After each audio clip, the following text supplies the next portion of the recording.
as you can see, this is another deck video from Super Nick on Team Shifter, and this time it is my fairy deck. We are running 2 Earth for the searches for all the other fairies, well, agents in this deck, as we got 3 Venus. You gotta have the 3, otherwise you're stupid. She summons the Mystic Shine Balls. You can overlay, tribute, sacrifice, ritual summon, whatever you want with those guys. Alright, now we also got 2 Jupiters. Basically just another fairy. And a pretty good beater. You got that 18 defense. Well, not defense, but attack.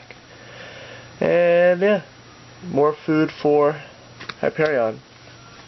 Bring them out faster if you got more agents in the grave or on the field. And you can remove 1 fairy to destroy a card. Now that's it for those agents. On to the second half of the deck is Manju, 10,000 hands, which will help me search out my ritual monster and my ritual spell card. And yeah, you pretty much guessed it. It is Herald of Perfection. Basically negates everything and anything in its way. So once he's out, bring out Master Hyperion, start blowing shit up, start winning games. But it doesn't stop there. We still got more fairies to go. And we have our vanillas, the 3 shine balls, and the 2 beaters. Basically, almost all of them are food for advanced ritual art to bring out my Herald of Perfection. And also, you will see in a little bit that these are also good food for Machine Dark Factory, something like that. Basically, adds 2 of them from the grave back to my hand, so I can have more food for this guy. Yep, that's it for the vanillas. On to a little bit more fairies. You know, basic staples in this deck. Honest. 2 Christias. 2 Marshmallows. And the Ultimate Time Lord. He is badass and pretty good in this deck. I mean, as you can see, I do have a lot of fairies. That means it's pretty easy to get, what is it, having 10 monsters in my grave? Yeah, like mid-game, just drop them like it's nothing. Bring back Hyperion or Christia, and both of them are at 4 grand. God forbid if I have this guy on the field.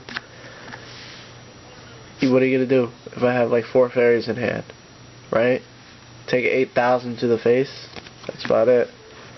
Alright, we got 1 more card. He's not a fairy, but he's a pretty damn good card. Gores. Just because he's badass. He deserves to be in almost any deck. Alright, give me a sec and I'll show you the spells. Yep, this is the spells for the deck.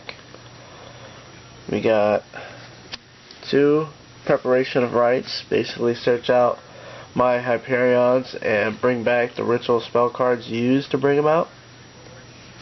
Move this over here. This was the card I was talking to you about earlier. Dark Factory of Mass Production. Adds 2 normal monsters from your graveyard back to your hand. My favorite. 2 Pot of Dualities.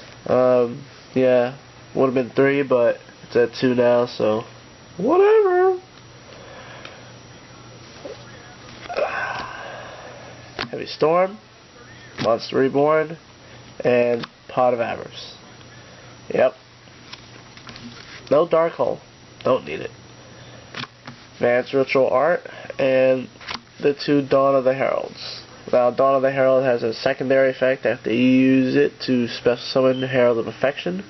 You remove it from your graveyard to add one of the materials used to summon Herald of Perfection back to your hand. So basically more food for him. It's a good card. This card is awesome. Tagged with this from the deck. special summon perfection. He's still got a full hand. You know what I'm saying? This deck just plays really well. This deck actually runs 0 traps, and I know that sounds crazy, but if you net deck this, you will find out that it really doesn't need it, unless I'm siding out. Even if I'm siding out, I really don't need it, because Herald of Perfection just stops everything. So that's the deck. On to the extra and side deck. Yeah, so give me a sec with that. And here is the, what is it called? An extra deck?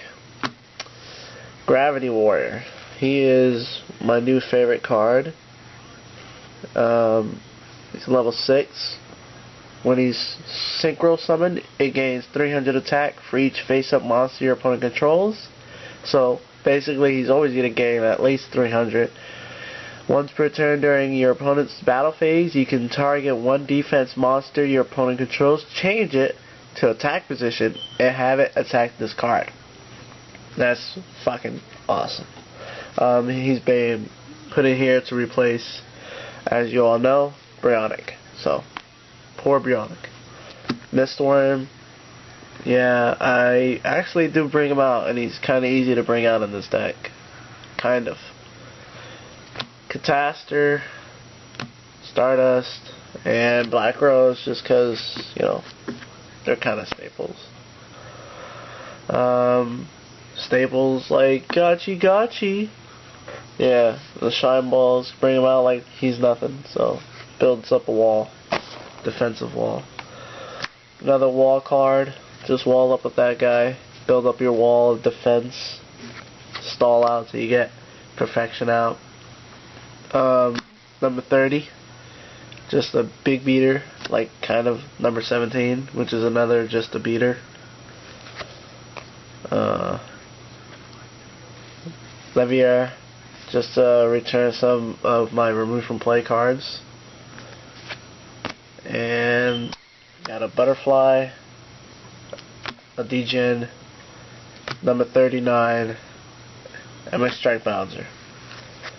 Yeah. How do you get off Strike Bouncer? I got 2 level 6 perfections that are dead on the field. That's how I bring them out. I'm a little fucked up right now, so bear with me. This is the side deck. We got 2 Snowman Eaters, 3 Thunder Kings, with Dino Rabbit and Windups kind of pissing me off. I just run 3 of those on the side for each of those decks. Dino Rabbit goes a match with also Windups. Rivalry of the Warlords. 3 MSTs. And what else? Oh, yeah, this guy. Gemini Imps. I am terrified of Dark Worlds. Terrified. So, if you guys can think of anything else I can side against them, please let me know in the comments below. Like this video because I told you so, and that's about it. Hope you guys like the fairy deck, and again, this is Super Nick from Team Shifter, and that's about it.